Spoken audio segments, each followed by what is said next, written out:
ডিঅক্সিরাইবোজের কয় নম্বর কার্বনে অক্সিজেন নেই? 2 নম্বর। ক্লোরোপ্লাস্টের বৈশিষ্ট্য হলো এরা সবুজ এবং খাদ্য তৈরি করতে পারে। লিউকোপ্লাস্ট হতে সৃষ্টি হয়। ফুলের পরাগায়নে সাহায্য করে না। ফুলের পরাগায়নে ক্রোমোপ্লাস্ট, জান্তাফিল এগুলো সাহায্য করে। কোষ বিভাজনের কোন পর্যায়ে ক্রোমোজোমগুলো বিষুবীয় অঞ্চলে অবস্থান করে? মেটাফেজ। ক্রোমোজোমগুলো খাটো ও মোটা দেখায় প্রোফেজ। টেলোফেজ পর্যায়ে ক্রোমোজোম সরু ও লম্বা হয়। অ্যানাফেজ পর্যায়ে মেরুমুখী চলন ঘটে। মাইটোসিস অ্যানাফেজের বৈশিষ্ট্য কি? অপত্য ক্রোমোজোম সৃষ্টি হয়। অপত্য ক্রোমোজোমগুলো মেরুমুখী চলন শুরু করে। 1 ও 2।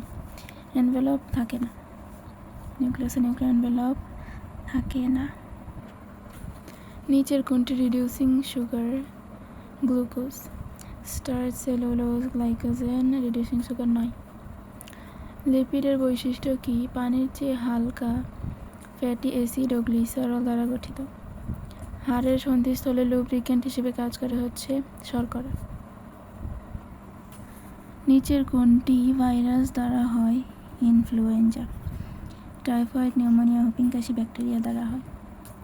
ডেঙ্গু জ্বরের লক্ষণগুলো কি কি? উচ্চ জ্বর, র্যাশ, পেশি ও হাড় ব্যথা এবং চোখে রক্ত জমাট বাঁধা, কখনো রক্তক্ষরণ সহ জ্বর হওয়া। কাঁপুনি সহ জ্বর আসা, এটা হচ্ছে ম্যালেরিয়ার মধ্যম পর্যায়ের লক্ষণ। ফ্লাজেলাযুক্ত স্পোরকে কি বলে? জুস্পোর। অ্যাগারিকাসের বৈশিষ্ট্য কি? এদের দেহ মাইসেলিয়াম ও ফ্রুট বডি নিয়ে গঠিত। স্টাইপের মাথায় একটি চক্রাকার অ্যানুলাস থাকে। 1 ও 3। নিচের কোন উদ্ভিদের স্পোরোফাইট থ্যালাসে নিমজ্জিত থাকে? রিক্সিয়া। রিক্সিয়ার বৈশিষ্ট্য কি কি? দেহ গ্যামেটোফাইট ও থ্যালয়েড। স্পোরোফাইট সরল এবং গ্যামেটোফাইটের উপর নির্ভরশীল। 1 ও 3। পরিবহন টিস্যু নেই। কোন গোত্রের উদ্ভিদের পরাগরেণু বৃহৎ ও কণ্টকিত? মেলভাসিয়া। অ্যাগারিকাসের বৈশিষ্ট্য কি? ফুলে গর্ভাশয় নেই, কোরালয়েড মূল বিদ্যমান। ফল হয় না। 1 ও 2।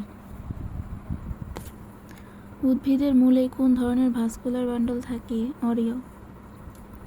ভাজক টিস্যুর বৈশিষ্ট্য কি? এই টিস্যুর কোষগুলো বিভাজন ক্ষমতা সম্পন্ন। এই টিস্যুর কোষীয় বিপাক হার বেশি। 1 ও 3। এই টিস্যু খাদ্য তৈরি করে না, ক্ষত স্থান পূরণ করে এবং উদ্ভিদের বৃদ্ধি ঘটায়। নিষেকের পর ডিম্বাণু কিসে পরিণত হয়? নিষেকের পর ডিম্বাণু ভ্রূণে পরিণত হয়। ডিম্বক বীজে পরিণত হয়। গর্ভাশয় ফলে পরিণত হয়। সেকেন্ডারি নিউক্লিয়াস শস্যে পরিণত হয়। স্ত্রী গ্যামেটোফাইটের পূর্ণাঙ্গ ভ্রূণথলিতে থাকে ডিম্বাণু যন্ত্র ও প্রতিপাদ নিউক্লিয়াস। 1 ও 2। ডিএনএকে খণ্ডিত করে কোনটি? Restriction enzyme.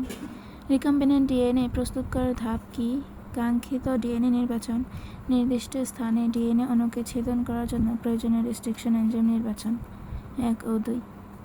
এটা হচ্ছে টিস্যু কালচারের। বাংলাদেশের বিলুপ্ত প্রাণী কোনটি?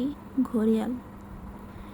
জীব সংরক্ষণের জন্য প্রয়োজন অভয়ারণ্য, সংরক্ষিত বন, ইকোপার্ক তৈরি, ডিএনএ সংরক্ষণ, টিস্যু সংরক্ষণ ও লিভিং জিন ব্যাংক তৈরি। 1 ও 3।